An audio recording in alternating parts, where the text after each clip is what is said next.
अनुराग पाठक द्वारा लिखित उपन्यास 12th फेल। हारा वही जो लड़ा नहीं। मुख्य परीक्षा का रिजल्ट आए काफ़ी दिन हो गए थे। पांडे का दुख कम हो गया था, इसलिए जब अविनाश मनोज से मिलने उसके कमरे पर आने लगा तो वह भी उसके साथ हो लिया। शाम हो चुकी थी। पास के कमरे में वरुण हनुमान चालीसा का पाठ कर रहा था। उसका स्वर आज उदास था, लेकिन हनुमान चालीसा की विद्यावान गुणी अति चातुर राम काज करिवे को आतुर पंक्ति आते आते उसका उदास स्वर रोने की आवाज में हनुमान चालीसा पढ़ने लगा और अंत में वह हनुमान चालीसा छोड़कर जोर जोर से रोने लगा। फिर अचानक भड़ाभड़ भड़ाभड़ की आवाज़ सुनाई देने लगी, जैसे कोई सामान नीचे पटक रहा हो। मनोज, पांडे, अविनाश वरुण के कमरे की ओर लपके। वहां जाकर देखा तो वरुण अपने पलंग पर डला जोर जोर से रो रहा है। पूजा की अलमारी के नीचे भगवान का सिंहासन, पीतल के हनुमान जी और दूसरे देवी देवता जमीन पर डले हुए हैं। सब लोग घबरा गए। सबको आशंका हुई कि वरुण के परिवार में कुछ अनिष्ट न हो गया हो। वरुण का रूम पार्टनर कोने में खड़ा था। मनोज ने उससे इस विलाप का कारण जानना चाहा। वह कुछ बोल पाता उसके पहले वरुण जोर जोर से हाय वंदना, हाय वंदना, तुम कहाँ चली गई? अब मैं कैसे जीऊँगा? हृदय विदारक रुदन प्रारंभ कर दिया। प्यार के मामलों के विशेषज्ञ समझ गए कि मामला लड़की का है। वरुण के रूम पार्टनर ने मौका मिलते ही घटना को विस्तार से बताना शुरू किया। वरुण की प्रेमिका उत्तर प्रदेश पीएससी में सेल टैक्स इंस्पेक्टर के पद पर चयनित हो गई है। पढ़ाई के दौरान दोनों प्यार करने लगे थे।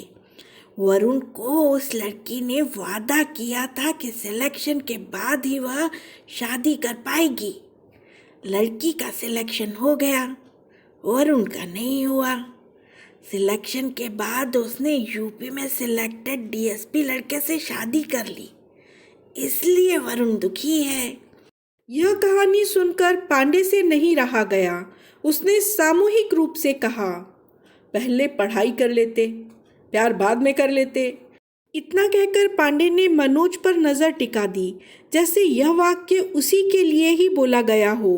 पांडे ने अपनी हंसी दबाते हुए अविनाश से कहा, अविनाश, मुझे वरुण में मनोज के दर्शन हो रहे हैं। लड़की का मिलना सिलेक्शन पर निर्भर है। अगर मनोज का सिलेक्शन नहीं हुआ और डिप्टी कलेक्टर श्रद्धा इन्हें छोड़कर चली गई, तब इनका क्या होगा? आज अपनी विचारधारा को लेकर पांडे में गजब का आत्मविश्वास था। श्रद्धा बहुत समझदार है, वह मनोज को छोड़कर कहीं नहीं जाएगी। अविनाश ने समझदारी का परिचय देते हुए पांडे से कहा, समझदार लड़कियां ही अच्छे ऑप्शन की ओर चली जाती हैं, बेवकूफ़ तो फंसी रहती हैं। यही तो समस्या है कि श्रद्धा समझदार है। वरुण की वंदना भी समझदार थी, जिसने डीएसपी लड़के से शादी कर ली। बेवकूफ़ होती तो वरुण के चक्कर में अपनी ज़िंदगी बर्बाद कर लेती। पांडे को श्रद्धा की समझदारी पर पूरा भरोसा था कि मनोज का सिलेक्शन न होने पर वह उसे छोड़कर चली जाएगी। अविनाश ने कहा, मनोज का सिलेक्शन पक्का है पांडे, तुम बेकार ही शंकालु हो रहे हो। पर पांडे ने अपना सिद्धांत नहीं छोड़ा। उल्टी सीधी बात मत करो अविनाश, यथार्थ कहो। क्या गारंटी है सिलेक्शन की? इंटरव्यू देने वाले सभी 1500 लोग सिलेक्शन की उम्मीद लगाए बैठे हैं। होंगे कितने? 400-500। 1000 तो बिना सिलेक्शन के ही रहेंगे ना। मान लो मनोज का सिलेक्शन नहीं हुआ और श्रद्धा उसे छोड़कर चली जाए, तब इनका क्या होगा?